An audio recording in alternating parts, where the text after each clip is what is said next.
firstly, I want to congratulate all the dignitaries on the dais, but also in the audience. I think all of you, what you have done and what we are seeing here today is an incredible example of women coming together to address a public health priority, a growing need, and to the best of my knowledge, it's perhaps the only speciality which has a all women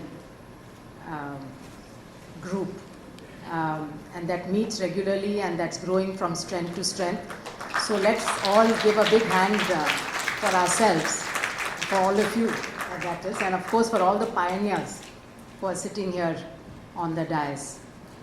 I don't want to name each one of them because you have heard them, they have been recognized, and it is really in their footsteps, I think, that we see a lot of the younger nephrologists here following, and I'm told that there are many more women now taking nephrology than there used to be in the past. Certainly when I was doing my MD, it was a very male-dominated field. In fact, I did pediatrics, and pediatrics was always one specialty where you had a lot of women, or maybe women outnumbering men. But in many of the other specialities of medicine and surgery particularly, you saw very, very few women. But there were role models even at the time when I was doing my undergraduate and postgraduate. We had Dr. Padmavati and her sister Dr. Janaki, of course both of them who devoted their life to medicine, one a neurologist, the other a cardiologist, lived to a ripe old age. And I had the great pleasure of meeting both of them. We had Dr. Sharda Menon right here in Chennai, who started SCARF, and of course Dr. Shanta, who started and they all dedicated their lives to the field and to the organization. So the Adyar Cancer Institute, we had a radiologist who was, I'm just blanking on her name just now, who was the director of AIIMS, the first and I believe the only woman director of AIIMS. And then Dr. Mridula Rohatgi was the head of the pediatric surgery department. She died very tragically in a train accident, a Rajdhani train accident. I was also in that train, and we were all going from Delhi to Calcutta for the Indian Academy of Pediatrics conference, possibly somewhere in the early 90s. And there were several people who died in that. It was a derailment, and Dr. Mridula Rohatgi was one of them. It was very shocking because she was the first woman head of pediatric surgery at AIIMS. So in those days there were few and far between women leaders in medicine. In fact, if you look at the Nobel Prize in medicine, there are very few women, I think hardly 10 or 12 who have received it, and that too, the first one got the Nobel Prize in medicine in 1947.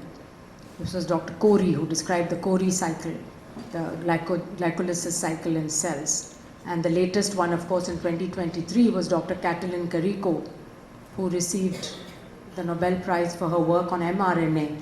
mRNA became famous during COVID because of the vaccines, but her work on mRNA started in the late 80s.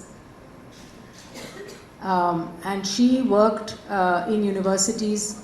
She was Hungarian, she's Hungarian by birth, but she emigrated to the US so that she could carry out her research. But she was discriminated in the sense that she was not really encouraged. Nobody thought that there was any future in mRNA.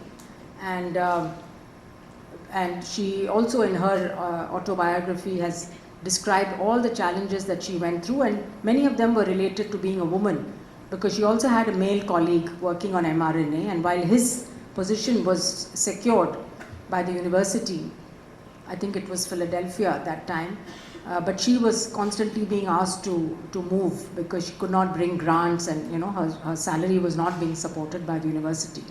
But despite all that, for 30 years she persisted in working on mRNA, and that eventually led to a vaccine during a pandemic which nobody expected, a vaccine in a record period of time. Within a matter of under 12 months, we had not one but multiple vaccines. Of course, the 2 mRNA vaccines were used very widely across most of the high-income countries.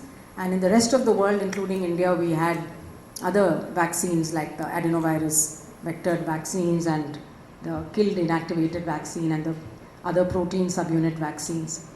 But so the lessons from Cattle and Carico's work really show that sometimes it can be very, very hard, your life, and you have to be very committed to that particular area and believe in it. It has to be your passion for you to continue, but you never know when the reward will come. And I'm sure she did not, in all these years that she worked on it, did not expect that her work would, in one day during a pandemic, save millions of lives, or that she would receive a Nobel Prize. She did it because she believed that there was scientifically that it was possible to use mRNA to deliver not just vaccines, but any antigen that you want to deliver. And today mRNA platform is being used to develop many drugs, vaccines for other diseases, as well as monoclonal antibodies that we can use. So sometimes a career in research need not be rewarding always, but you always get small rewards and small satisfaction when you do research. So I was very happy to hear about the registry that you are running. I think registries can give a lot of information. They're very, very important. I know when I was DG ICMR that we were supporting several registries for stroke, for myocardial infarction, for psychiatric conditions, because what happens in busy hospitals, particularly in government but also in private hospitals, is that enough attention is not paid to the maintenance of records. And the big difference, I think, between countries like us and say that very highly developed countries, particularly if you look at the Scandinavian countries, the medical records are so complete, the birth and death registries are so complete that you have all of the data that you need to do analytics. And from year to year, you can look at the changes that are happening in the disease burden, in the causes of death, in what's happening to people's health. You can keep a close tab on it, and therefore the policy also can be modified and altered as per the current needs. Now, when I was in ICMR, we discovered that we did not have a disease burden, estimation of disease burden in the country state by state.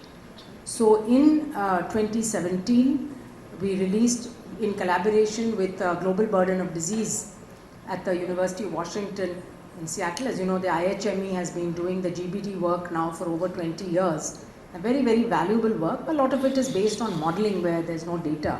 So we partnered with them and the Public Health Foundation of India and released, the Vice President of India at that time released the report, which showed state by state the disease burden. So for the first time, it became very obvious that the southern states in India had already undergone an epidemiological transition way back in the early 90s, and that the leading causes of death were non-communicable diseases.